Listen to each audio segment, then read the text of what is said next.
Hello and welcome to the second episode in our series on psychological problems in traumatic brain injury.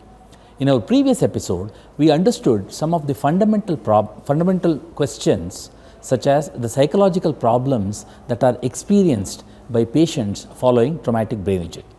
In this episode, we will be focusing on cognitive problems faced by patients following traumatic brain injury. Come, let us meet our expert.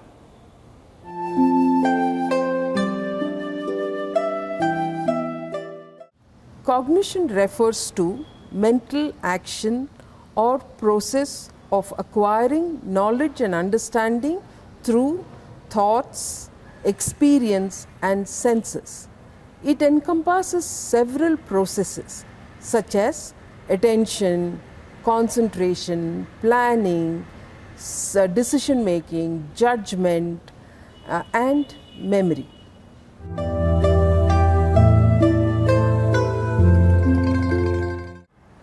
The attention is an ability to focus on a given task.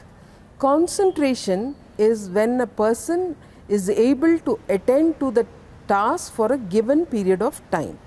In TBI, patients find it very difficult to attend and concentrate. For example, when a person is asked a question, he or she is unable to maintain the conversation, which can result in restlessness, irritability and anger.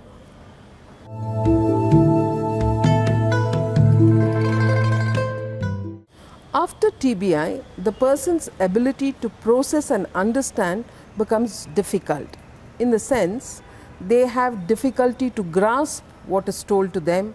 They find it difficult to understand what is told to them.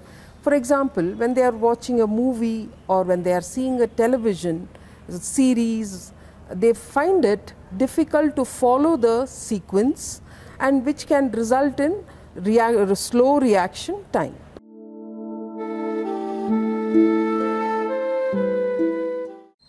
Communication problem is commonly faced in patients with TBI. There can be two types of problem that they express. One is their understanding becomes difficult and their expressive speech becomes difficult. I'll give an example. Suppose I show a pen. Now a person who has TBI will describe the pen but unable to tell the name of the object. There can be grammatical errors, the spontaneous speech is impaired, they have difficulty in understanding speech, and their speech is in short sentences.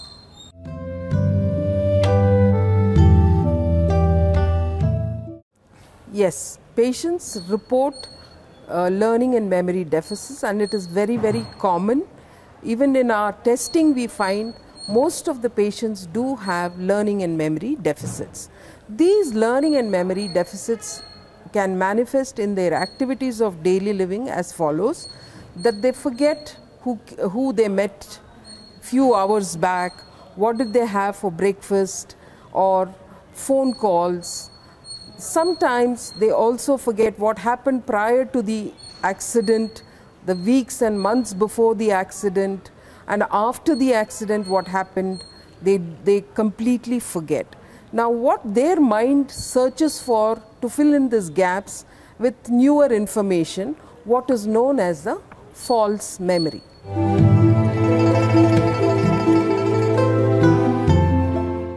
Patients with TBI do manifest problems in planning and organization, and this surfaces when they resume their activities of daily living or they have gone back to their occupation.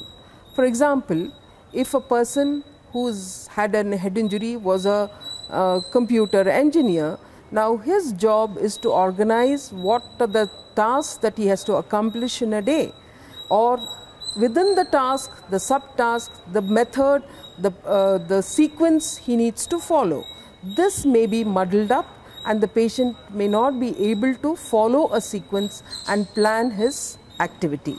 If it is a homemaker For example, if it is cooking or laundry, the sequence of it, they will mess it up or muddle up because they are not able to plan accordingly.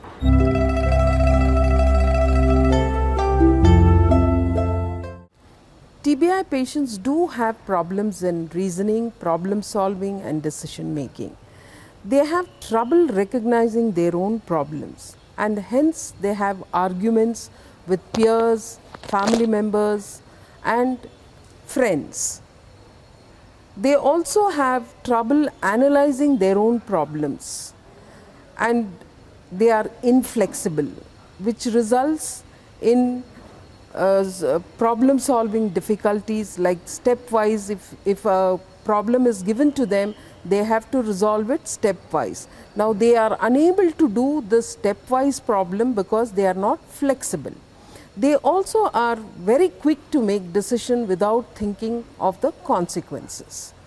This concludes the second episode in our series on psychological problems in traumatic brain injury. In this episode, we learnt about the cognitive problems that the patients experience following traumatic brain injury. We understood how the patient have problems related to attention and concentration, language and communication, learning and memory, problem solving and judgment, etc. We will be back with our next episode. Namaste.